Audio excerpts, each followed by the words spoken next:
నాలుగవది ఏంటి అంటే మోక్షము. నేను ఏదో చెప్పాలనుకున్న విషయం మర్చిపోయినా సరిగా. నాలుగవది కలి ప్రవేశం ఎట్లా ఉంటుంది అంటే ఆయన రావడం.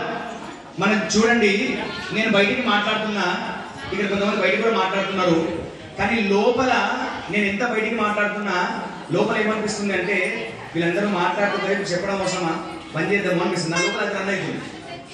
అందరూ వినే వాళ్ళకు కూడా ఏమనిపిస్తుంటుంది అంటే ఒక్కొక్కరికి ఆలోచన. మధ్యాహ్నం అయితే ఇంకెట్లనో పోవాలి, ఇక్కడ ఫోన్ కొందరికి ఐడియా ఏంటంటే ఓన్లీ జియో ఉంటే కలుస్తుంది, ఇంతకుముందు అది కూడా కలుపుకుంటే ఫోన్ స్విచ్ ఆఫ్ ఉన్నాయి, ఎట్లా అయింది అని అనేక రకాల మదనం. అంటే ప్రతి ఒక్కరి మనసు లోపల ఒక్కొక్క ఆలోచన రేగుతూ ఉంటుంది. ఆలోచన లేకుండా ఉండదు, కదులుతూనే ఉంటుంది. బయటికి వింటున్నా ఆలోచన వస్తుంది, నేను బయటికి మాట్లాడుతున్నా లోపల ఆలోచనలు తిరుగుతూనే ఉన్నాయి. ఎందుకంటే తిరుగుతున్నాయి అంటే కలి ప్రభావం చేత.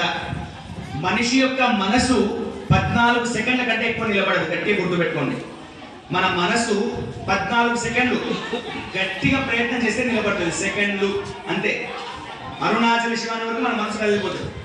అంతసేపటి కూడా 6 అక్షరాల నామం చెప్పేటప్పుడు కూడా మన మనసు ఉండదు, కదులుతూనే ఉంటుంది. అందుకే మనసును కోతితో పోలుస్తారు, చంచలమైన కోతితో పోలుస్తారు. కాబట్టి కలి ప్రవేశం ఎట్లా ఉంది అంటే కలి కుడి చేతితో